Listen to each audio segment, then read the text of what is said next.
美国总统川普终于签署新一轮纾困方案，让美国民众可以领取到$600的纾困津贴，而美国机关的政府机构也有经费可以继续运作，避免在星期二被迫关门。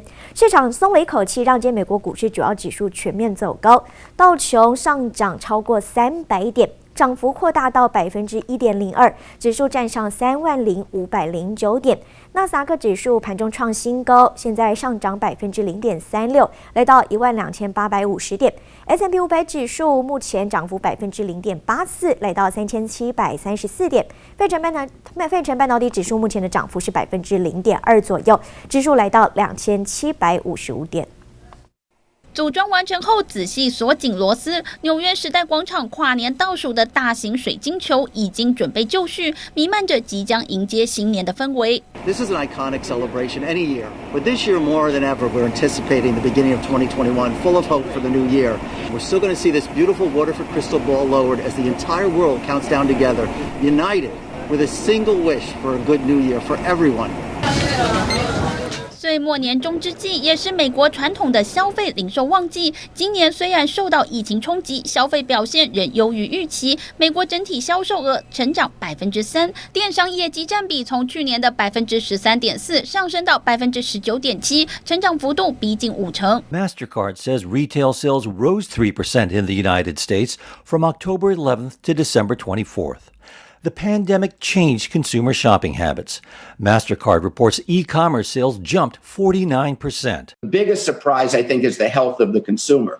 If you look at the winners and losers, clearly the stay-at-home, the hardware, the home improvement were winners, and the losers were more of the apparel, the department store categories.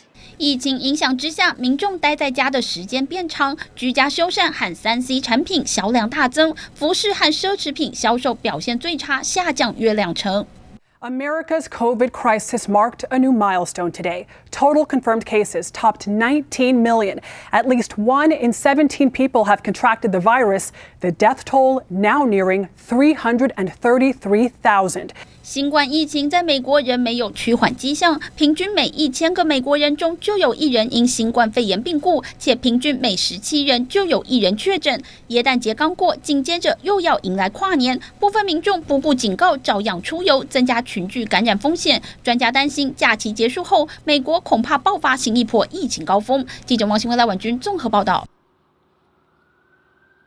聚焦看到美国新一轮的纾困案终于是尘埃落定了。美国总统川普迫于连日来党内还有舆论的压力，当地时间星期天的晚间，也就是台北时间今天上午10点左右，正式的签署规模2.3兆美元的疫情纾困还有政府的支出法案，让美国政府免于关门危机，而且美国国内的企业个人都有这样的救济补助金。川普也呼吁呢，是可以把个人纾困津贴从现行是$600，希望他要提高到$2000。虽然是没有被纳入法案当中，但是周一会排进国会表决。Mr. President, what do you say to those who are waiting for COVID aid? 在媒体和党内人士连日催促之下，美国总统川普终于在最后一刻避免美国政府和上千万美国民众陷入断炊的窘境。川普仍在佛州欢度耶诞假期，白宫发出声明表示，川普签署了总额2.3兆美元的纾困案，包含9000亿美元的疫情纾困，加上1.4兆美元的政府支出。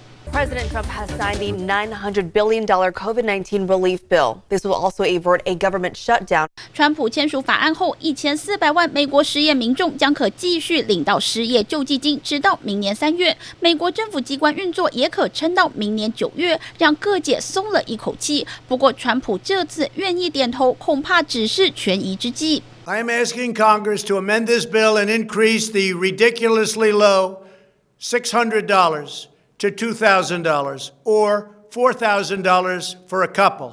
先前川普拒绝签署法案，主要不满纾困津贴太低。川普突然回心转意，因为和国会达成了某些协议。白宫声明指出，美国参众两院会在周一表决，是否将美国成人纾困津贴提高到每人$2000。Well, we know for so many of you in our nation, this has been a very difficult year.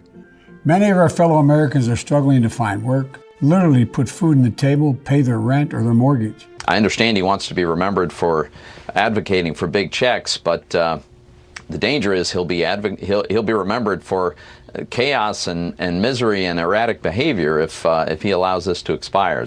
升职法案有非过不可的压力，川普趁机狮子大开口，不但要求纾困津贴加码，他还在声明中提到，已取得国会承诺，重新检视美国通讯法第230条，并调查选举舞弊问题。川普卸任前夕，又把美国政坛闹得一阵鸡飞狗跳。记者王新文、吕家涵综合报道。新冠疫情持续肆虐，日本东京周六新增949例，创单日新高的纪录。还有英国变种病毒也已经入侵到日本，至少有8个人是感染这个新型的变种病毒。日本从28号开始到明年1月是要全面封锁边境，禁止所有的外国游客入境，希望可以降低境外移入的风险。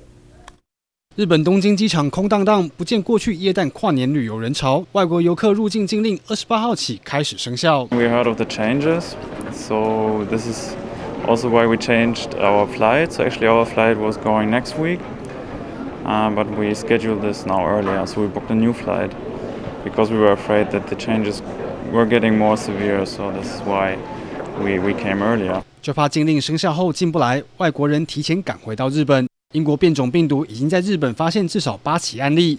日本为了防止疫情再扩大，不止禁止英国旅客，更宣布全面封锁边境，直到1月底，只开放11个国家的商务客入境。国民の皆さんの命と暮らしを守るために、先手対応するために土曜日に方針を指示し、全世界から外国人の新規入国者、それの停止を発表させていただきました。日本首相菅义伟表示，将向国会提议立法定出法则，强制要求店家遵守缩短营业时间，希望透过强硬的手段遏止疫情再扩散。印尼也跟进日本宣布禁止外国游客入境。Sementara dari tanggal 1 sampai 14 Januari 2021 masuknya warga negara asing atau WNA dari semua negara ke Indonesia。印尼也宣布实施防疫锁国措施，而且比日本更严格，只放行其他国家部长级人士，而且从事官方访问才可以入境，全力防堵疫情破口。记者部德光汉综合报道。中国现在加强反垄断调查，挥刀直指中国最大电商平台阿里巴巴以及他们旗下的蚂蚁集团，导致阿里巴巴上个星期的股价就重挫。28号，他们宣布扩大购买库藏股，从60亿美元要提高到100亿美元，可是似乎还是没有办法救股价表现。阿里巴巴在港股恒生指数收盘就重挫将近8%。中国证监局耶诞节前夕突袭中国最大电商平台阿里巴巴进行反垄断调查，阿里巴巴措手不及，当天港股、美股挂牌价双双重挫。经过周末协商，高层宣布扩大库藏股规模，从60亿美元增加到100亿美元。不过股价却无力回天，继续再跌近8%。Because it's a fintech group, it's profiting from banks' database, and also because of its messing of customers' data.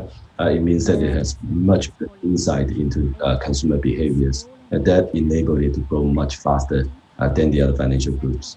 Investigation really is to limit the power of this big group, and also probably trying to make them more in line in the financial service group. Then and probably wouldn't be getting a valuation that is as high as the high-tech companies. 去年苹果的回购已经高达817亿美元，谷歌的母公司字幕以及微软回购金额分别达到184亿美元以及195亿美元。阿里巴巴这次的规模在国际级的企业来说并不算高，而且被投资人认为购买力道无法持续，因为这次被5大整改，当中就被要求要确保资本适足。蚂蚁集团目前经营之中，公司治理机制不健全，法律意识淡漠，排斥同业经营者。蚂蚁集团透过声明回应，承诺会成立整改工作小组，全面落实官方要求。旗下支付宝也已经下架所有网络存款产品，许多银行眼看情势不对，也暂停合作。如果支付宝这只金鸡母陷入窘境，阿里巴巴元气也将跟着大伤。This app handled more than $15 trillion of transactions last year. That's more than MasterCard and an amount of money that's similar to the European Union's GDP. 內地傳媒報道，一旦阿里巴巴被認定濫用市場支配地位，按照反壟斷法，可能被沒收違法所得同罰款，金額相當於上年度銷售額1%至10%。阿里巴巴年營業額逼近5100億人民幣，隨便來個1%都是天文數字。而中國媒體也傳出公司內部361考核制度取消，等同於強制10%的員工無年終獎金，變相扣住公司現金，也同樣引發極大的爭議。傑立為黃一豪綜合報道。